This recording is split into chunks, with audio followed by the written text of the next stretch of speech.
ना सिर्फ रिहाई अता की बल्कि तमाम तर सहूलियात मुयस्सर करने का भी हुक्म साथ सादर फरमाया। आज जब वो दूसरे नोटिस की तामील में, एक नोटिस 18 मई का पहले जा चुका, आज जब दूसरे नोटिस की तामील में ये मुल्ज़िम आज पेश हुआ है, तो इससे पहले पिछले चंद माह जितने भी नोटिस आए उनका ना खातिर खा जवाब दिया गया, और जवाब देना बहुत दूर की बात, उनको किसी खातिर में न लाया गया, ना ही उन नोटिस की तामील में पेश हुआ गया। ये गिरफ्तारी के अमल से गुजरना पड़ा, जिसके बाद अब जाके तो इतना अरसा गुजर जाने के बाद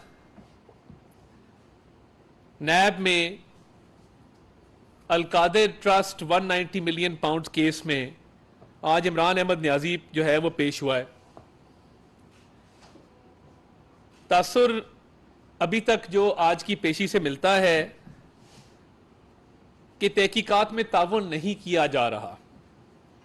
सबसे पहली बात ये कि जो रिकॉर्ड मांगा जाता है, आगे से कहा जाता है कि जी वो मेरे पास नहीं है, आप एनसीए से रुजू करें, आप कैबिनेट डिवीजन से रुजू करें, मेरे पास ये रिकॉर्ड मुयस्सर नहीं है, इसलिए मैं आपको वो रिकॉर्ड नहीं दे सकता। अब आप अगर तफ्तीश में ताउन नहीं करेंगे तो इसका मतलब है कि आपने अपनी जमानत का नाजायज फायदा उठाया है, और जिस बुनियाद पे आपको जमानत दी गई थी वो लवाजमात आप पूरे करने से कासिर रहे हैं।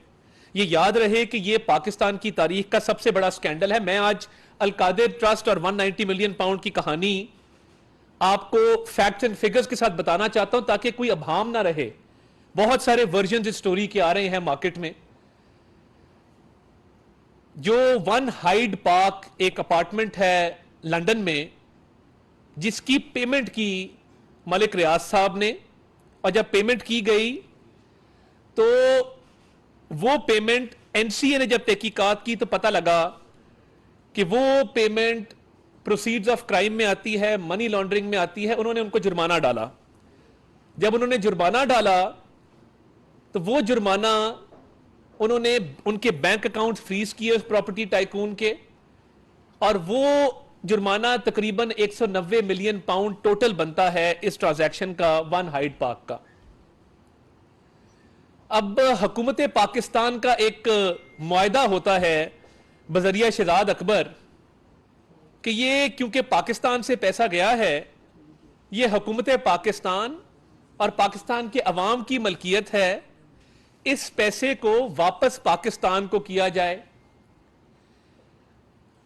बरतानिया की जो नेशनल क्राइम एजेंसी एनसीए है, वो इस शर्त को मान के ये पैसा पाकिस्तान को ट्रांसफर कर देती है, इस शर्त पे कि ये 190 मिलियन पाउंड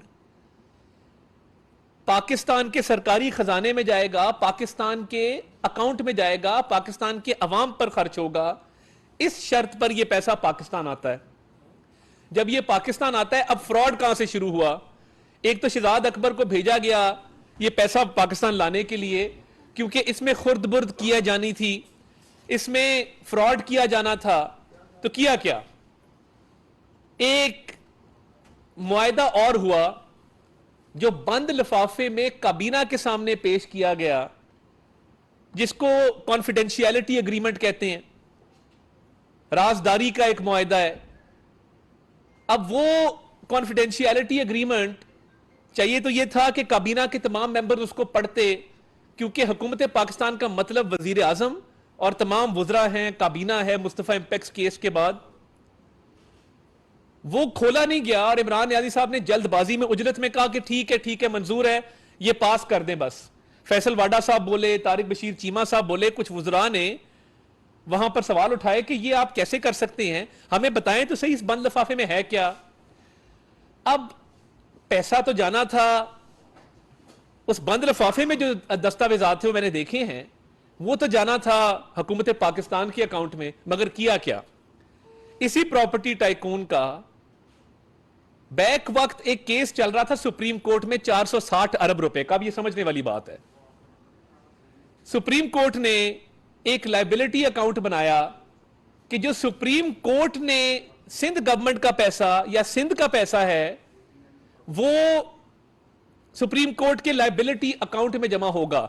अब इस प्रॉपर्टी टाइकून की दो तरह की लायबिलिटीज हैं, एक जुर्माना जो एनसीए का आ रहा है 190 मिलियन पाउंड का, एक सुप्रीम कोर्ट में अकाउंट है 460 अरब जिसमें जुर्माना जमा होना है सिंध गवर्नमेंट वाले केस का। अब होता क्या है, हेरा फेरी क्या हुई? हेरा फेरी यह हुई कि काबीना ने मंजूरी देकर इमरान न्याजी साहब और शहजाद अकबर साहब ने खुर्द-बुर्द करके जो पैसा हुकूमत पाकिस्तान के अकाउंट में आना था वो सुप्रीम कोर्ट के लायबिलिटी अकाउंट में ट्रांसफर कर दिया। तो ये 190 मिलियन पाउंड हुकूमत पाकिस्तान के अकाउंट में आया ही नहीं, हुकूमत पाकिस्तान को मिला ही नहीं, पाकिस्तान की अवाम पर खर्च हुआ ही नहीं। एक तरफ 190 मिलियन पाउंड है जो जुर्माना है जो बरतानिया की एनसीए ने पाकिस्तान को दिया है, और दूसरी तरफ 460 अरब रुपए का एक अलग से लायबिलिटी है जो रिकवर होनी है उसी प्रॉपर्टी टाइकून से। तो ये पैसा यूके से लाकर 190 मिलियन पाउंड्स, तो वो लायबिलिटी एडजस्ट कर दी गई जो 460 अरब रुपए की थी। ये है डाका जो इमरान न्याजी साहब ने मारा है। कोई कानून, कोई आइन, कोई जाब्ता इस बात की इजाजत नहीं देता कि आप बैरून मुल्क से पाकिस्तान का पैसा वापस ला रहे हैं और वो पाकिस्तान के सरकारी खजाने में जाना है, मगर वो वहां आप ट्रांसफर नहीं करते, वो आप ट्रांसफर करते हैं एक प्रॉपर्टी टाइकून के दूसरे अकाउंट में जो सुप्रीम कोर्ट मेंटेन कर रहा है। ये हेरा फेरी की गई जिसमें ये 60 अरब नहीं, 60 अरब तो सिर्फ ये 190 मिलियन पाउंड का नुकसान हुआ पाकिस्तानी खजाने को। अगर उस 460 अरब रुपए का भी आप तखमीना लगवा लें जो सुप्रीम कोर्ट का लायबिलिटी अकाउंट था जिसकी बाद में किस्तें कर दी गई, तो ये कई 100 अरब रुपए बनते हैं। अब इसके बस फायदा क्या लिया, ये जरा डिस्ट्रीब्यूट करें जी ट्रस्ट डीड अल कादिर की। राना वकास साहब अगर हैं तो ये काइंडली तमाम हमारे रिपोर्टर साथियों को दें। अब इसके एवज 458 कनाल जमीन, 458 कनाल जमीन इमरान न्याजी साहब को गिफ्ट की जाती है उसी प्रॉपर्टी टाइकून की तरफ से। इमरान अहमद न्याजी साहब के दस्तखत अगर आप देखेंगे आखिरी सफात पर वो मौजूद हैं कि इमरान अहमद न्याजी साहब ये ट्रस्ट बना रहे हैं उस 458 कनाल जमीन पर जो उस प्रॉपर्टी टाइकून ने ये सारी हेरा फेरी करने के एवज रिश्वत के तौर पे इमरान न्याजी साहब को दिया कि 190 मिलियन पाउंड का आपने डाका मार के पाकिस्तान के सरकारी खजाने में जमा कराए बगैर दूसरी लायबिलिटी अकाउंट में जो सुप्रीम कोर्ट का एक अलग मामला था उसमें जमा करा के डबल फायदा दे दिया उस प्रॉपर्टी टाइकून को और काबीना में बंद लिफाफा पेश किया। उसके बाद ये है इमरान न्याजी के सिग्नेचर, और इसमें मजे की बात क्या है, दूसरे सिग्नेचर हैं बुशरा खान इन्होंने लिखा है, जो इनका आईडी कार्ड है उस पे नाम इनका और आ रहा है, वो मैं नाम नहीं लेना चाहता, यहां पर इखलाकियात के दायरे के अंदर रहना चाहिए। वो आईडी कार्ड साथ अटैच्ड है, आप देख लेंगे। दूसरे सिग्नेचर बुशरा खान, ये लिखा है बुशरा खान, दूसरे सिग्नेचर बुशरा खान साहिबा के हैं, और सबसे मजेदार सिग्नेचर जो है, जो तीसरे सिग्नेचर है, मिस फरद शहजादी। तीसरे सिग्नेचर इस सारी ट्रांजैक्शन में मिस फरद शहजादी के हैं। फरद शहजादी उर्फ फरा गोगी, अल मारूफ फरा गोगी, उनके सिग्नेचर एज फर्स्ट ट्रस्टी इसमें शामिल किए गए हैं। तो मैं हैरान हूं कि ये ट्रस्ट सिर्फ इमरान न्याजी साहब का और बुशरा बीबी का नहीं था। जुल्फी बुखारी साहब ये ट्रस्ट बनाते हैं जमीन लेने के लिए, वो ये ट्रस्ट ट्रांसफर करते हैं इमरान न्याजी को, साथ फरा गोगी को और बुशरा खान साहिबा को। ये तीन लोग ये ट्रस्ट बनाते हैं। शुरू ये होता है 1,50,00,000 से, मगर इसके मुख्तलिफ औकात में मुख्तलिफ अकाउंटों में 18 करोड़ रुपए आ रहे हैं, 20 करोड़ रुपए आ रहे हैं। और मैं ये समझने से कासिर हूं कि ये 458 कनाल जमीन है, 20 या 25 जाली स्टूडेंट शो किए गए हैं कागजात में। यानी ये कौन सी तालीम दी जा रही है, कौन से प्रोफेसर हैं? कभी आपका कोई जानने वाला या आपको पता लगा है कि कोई अल कादिर यूनिवर्सिटी में कोई पढ़ भी रहा है? और इसका चार्टर भी जाली है। गवर्नमेंट कॉलेज यूनिवर्सिटी लाहौर के साथ इसका एक मुआहदा करवाया गया, ये यूनिवर्सिटी भी नहीं है, इसको यूनिवर्सिटी का दर्जा हायर एजुकेशन कमीशन से हासिल ही नहीं है, इसको एक अफिलिएट कॉलेज बनाया गया। अब ये हेरा फेरी की दास्तान जो इमरान नियाजी साहब आज कह रहे हैं मुझे तो पता ही नहीं है, मेरे पास तो कागज ही नहीं है, और तफ्तीश में आज उन्होंने ताउन नहीं किया जो नैब ने उनको बुलाया था जिस काम के लिए, जिस केस में उनका 8 रोजा जिस्मानी रिमांड था और सुप्रीम कोर्ट ने बुला के मर्सिडीज से उतार के भेजा उनको रेस्ट हाउस में तमाम तर सहूलियात के साथ, और फिर उनको बेल मिल गई। तो बेल तो इसलिए मिली थी कि आप ताउन करें, बताएं, पूरी कौम को बताएं कि ये कितना बड़ा डाका है जो नेशनल क्राइम एजेंसी का जो जुर्माने वाला पैसा आया था आपने उस पर मारा है। जाली यूनिवर्सिटी है, 458 कनाल जमीन है। फिर खैबर पख्तूनख्वा में एक कानून लाया गया, वो कानून जस्टिस सेठ वकार ने बाद में उसको कलअदम करार दिया, वो भी इस प्रॉपर्टी टाइकून और मुख्तलिफ इनके इन्वेस्टर्स के लिए था। वो कानून ये था कि आपको बगैर जमीन के हाउसिंग सोसाइटी बनाने का एनओसी जारी कर दिया जाएगा। आपके पास जमीन नहीं है, 1 कनाल भी जमीन नहीं है, 1 इंच भी जमीन नहीं है, मगर आप अगर चाहेंगे तो आपको हाउसिंग सोसाइटी की इजाजत मिल जाएगी, एनओसी जारी कर दिया जाएगा, और आप बाद में फिर जमीन खरीदेंगे उस एनओसी के। बस उस कानून बनाने के भी पैसे लिए गए। वो कानून क्यों बनाया गया, बाद में वो कलअदम क्यों करार दिया गया, जैसे सेठ वकार अल्लाह बख्शे उनकी तरफ से। तो ये तमाम तर स्कैम जो किया गया है, जो कौम का कई 100 अरब रुपया इसमें खाया गया है। इमरान नियाजी साहब आज भोले बन रहे थे, हालांकि जब अदालत में पेश हुए तो एहतसाब के जज को उन्होंने कहा कि ये पैसा मैं पाकिस्तान लाया था, क्योंकि अगर हम ये केस लड़ते बरतानिया में तो कई करोड़ रुपए हमारे कौम के जाया हो जाते। मैं तो ये पैसा पाकिस्तान लाया हूं, ये पैसा पाकिस्तान का था, तो मैंने इसकी इजाजत दी कि ये पैसा पाकिस्तान आए। अगली बात गोल कर गए कि इस बात की भी इजाजत दी कि ये पैसा पाकिस्तान के सरकारी खजाने में ना आए, पाकिस्तान की अवाम पे खर्च ना किया जाए, ये सुप्रीम कोर्ट के लायबिलिटी अकाउंट में वो 460 अरब की लायबिलिटी सेटल करने के लिए इस्तेमाल किया जाए। ये हेरा फेरी थी इस बंद लिफाफे की। और ये है वो ट्रस्ट डीड जो मैंने आपको सर्कुलेट कर दी।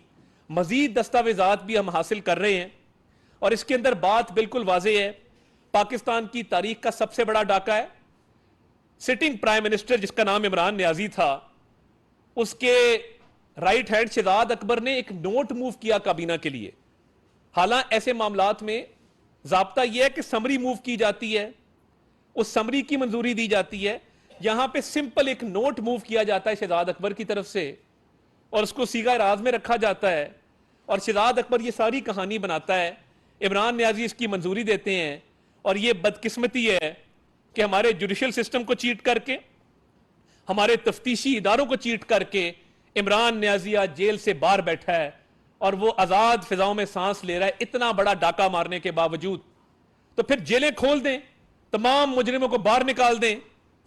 अगर एक कई 100 अरब रुपए का डाका डालने वाला मुलजिम वो आज ताउन भी नहीं कर रहा, वो कह रहा है कागज मेरे पास नहीं है। आज तो लग रहा था, जो तफसीलात हमने मीडिया में देखी हैं, कि कोई स्कूल जाता हुआ बच्चा होता है जिसको कुछ पता नहीं होता, मासूम।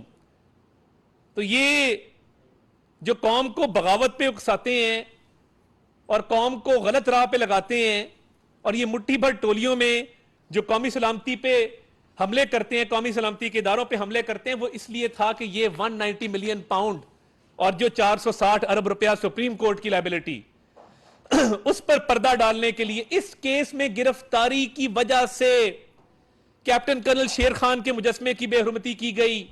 इस केस में, करप्शन केस में गिरफ्तारी की वजह से जिना हाउस को जला दिया गया। इस केस में जो करप्शन है उस पे पर्दा डालने के लिए चागी हिल के मॉडल को नजर आतिश किया गया।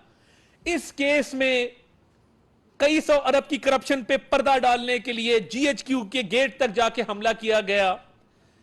इस डाके पे पर्दा डालने के लिए रेडियो पाकिस्तान की बिल्डिंग को जलाया गया। ये है वो हकायक जिनसे ना नजर छुपाई जा सकती है, ना बचा जा सकता है।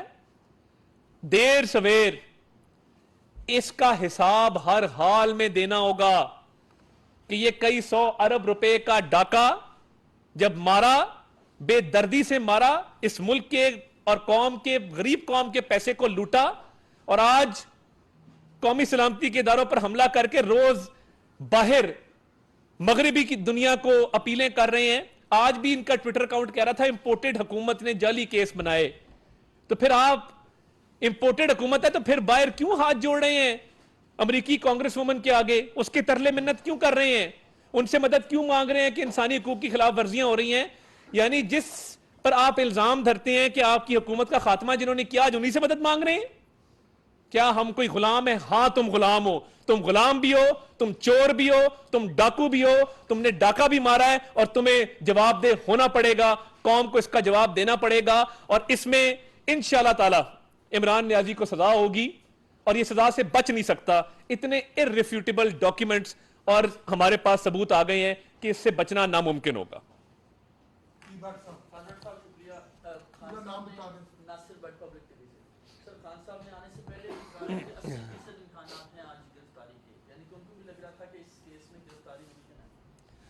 नहीं, देखिए, इसमें क्योंकि इस्लामाबाद हाई कोर्ट ने सुप्रीम कोर्ट के हुक्म पे कहा था कि इनको नोटिस जारी करें और इनको तफ्तीश में ताउन का कहें। गिरफ्तारी आज वो आए हैं, आज उन्होंने आके थोड़ा सा कुछ चीज़ों पे कहा है, जी फलां कागज़ फलां के पास है, मुझे तो पता ही कुछ नहीं है। तो अभी तो ये पहला तफ्तीश का अमल है, ये तफ्तीश का अमल आगे चलेगा। और देखें, ये सजा वाला केस है, ये राइप केस है कन्विक्शन के लिए, और ये कन्विक्शन इंशाल्लाह मुझे पूरी उम्मीद है कि होगी। तो देखिए, गिरफ्तारी तो कभी भी हो सकती है ना, उस पर तो कोई नहीं कहा जा सकता। इतने केसेस में मतलूब हैं, इतने बड़े डाके मारे हुए हैं, तो गिरफ्तारी कभी भी हो सकती है। गिरफ्तारी खारिज इम्कान उसको नहीं कहा जा सकता। अता साहब, ये बताइएगा, इस केस में इमरान नियाज़ी साहब के अलावा और कितने मुल्ज़मान हैं जिनको तलब किया गया, उनके खिलाफ तफ्तीश की जाए? इसमें शहजाद अकबर को नोटिस गया है, वो बैरून मुल्क हैं, वो अभी तक पेश नहीं हो सके और उनको कई नोटिस जा चुके हैं। मरकजी मुलजम हैं, वो पेश होने से कासिर रहे हैं। जुल्फी बुखारी साहब मतलूब हैं, वो भी बैरून मुल्क चले गए हैं। बुशरा साहिबा को भी इंशाल्लाह बुलाया जाएगा। फराज शहजादी इसके अंदर इन्वॉल्व हैं, अली रियाज साहब हैं, मलिक रियाज साहब हैं। तो ये मुलजमान की फहरिस्त काफ़ी लंबी है। तो ये तमाम वो लोग हैं जो इस केस में मतलूब हैं और जिनको मैं कहता हूँ कि आप ताउन करें तहकीकाती इदारों से। Thank you sir. बहुत शुक्रिया जी। बाकी मैं सॉफ्ट कॉपी भी इसकी शेयर कर